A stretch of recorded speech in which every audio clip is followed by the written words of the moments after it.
হঠাৎ করে ২৪ ঘন্টার ব্যবধানে কি এমন ঘটনা ঘটলো যে সেনা সদস্যদের, সেনা অফিসারদের পক্ষে দাঁড়ানো আইনজীবী আজকে সরে দাঁড়ালেন?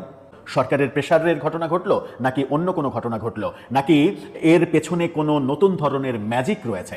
সেটা হচ্ছে যে একজন ব্যারিস্টার, সুপ্রিম কোর্টের ব্যারিস্টার, একজন বেশ প্রখ্যাত আইনজীবী এবং যিনি একজন সাবেক সেনা কর্মকর্তা, তিনি এর আগে আদালতে যাদের বিরুদ্ধে অভিযোগ করেছিলেন তাদের একজন যে এই ১৫ সেনা কর্মকর্তার মধ্যে রয়েছেন, এই তথ্য কি তাদের পক্ষে দাঁড়ানোর আগে তিনি জানতেন না? তিনি কি জানতেন না এই ১৫ সেনা কর্মকর্তার নাম?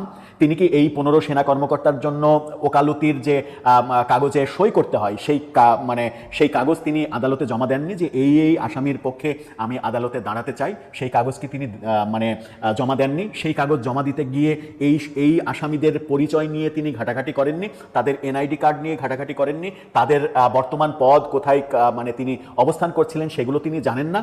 এতগুলো প্রশ্নের উত্তর হচ্ছে অবশ্যই অবশ্যই অবশ্যই জানতেন। যেটা জানতেন, জেনে তিনি তাদের পক্ষে আদালতে দাঁড়ালেন। একদিন দাঁড়িয়ে পরের দিনই বলছেন যে আমি যাদের বিপক্ষে আদালতে অভিযোগ করেছিলাম তাদের পক্ষে, অর্থাৎ তাদের একজন যেহেতু এর মধ্যে রয়েছে, তাই তাদের পক্ষে আমি লড়তে পারবো না। তার মানে পেছনে কোনো বড় কিন্তু রয়েছে, পেছনে বড় কোনো যদি রয়েছে, পেছনে অনেক কিছু থাকতে পারে। চাপ প্রয়োগের ঘটনা থাকতে পারে, মেটিকুলাস কোনো ব্যাপার থাকতে পারে, অনেক কিছু থাকতে পারে।